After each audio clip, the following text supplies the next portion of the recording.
دې مولانا عبدالمتین جمالی صاحب حفظه الله فرمایل چې د مرګ نه مخکې ورځې مخکې زما دا بچی چې نو د ماته سو وې زما د بچی ماته وې چې بابا بس زه خو روان یم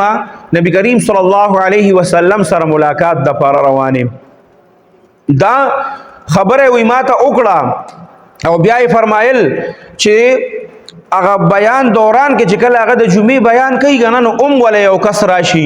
چیرې یو کس راغلی دی او هغه وی چې ما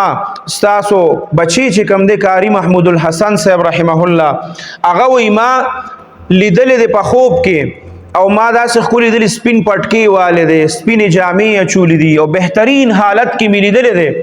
نو په منبر باندې هغه ناستی مولانا عبدالمتین جمالی صاحب حفظه الله او هغه او فرمایي چې ما ته داسې بشارتونه ډېر خلکو راکړو او ما ته ډېر خلکو وی او بیا یو خبره پکې دام وکړه چې د الله د طرف نه داسې بشارت ما ته ملو شوی د چا په ذریعہ باندې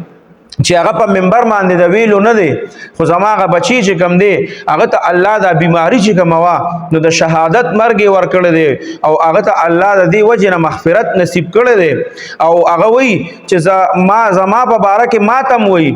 وی کله چې زما د ازلم غواړي دا هغه د مرګ ته چې زه وګورم وی زه وایم چې زم واپس زر لاړې او ماته به امداوي چې په خوب کې چې چاري درې نوم دغه وته ویلي چې پلار ته به غالبا دادا وي چې دادا ته وایي چې دلته خو بس تشي مزيدي او بس تادم الله را وري دلته خو تشي مزيدي نو داغه بچی تاسو نوجوان بچی او چې د خپل مرګ نه ورځ مخ کې اوم د کویلی دي چې زه روان یم نبی کریم صلی الله علیه وسلم ملاقات نو انسان بعض ټیم پزان باندې پوي چې زما په دې زندګي چې کومه دا ختمه ده او نور جون زمان نشته بس لک پاتې دي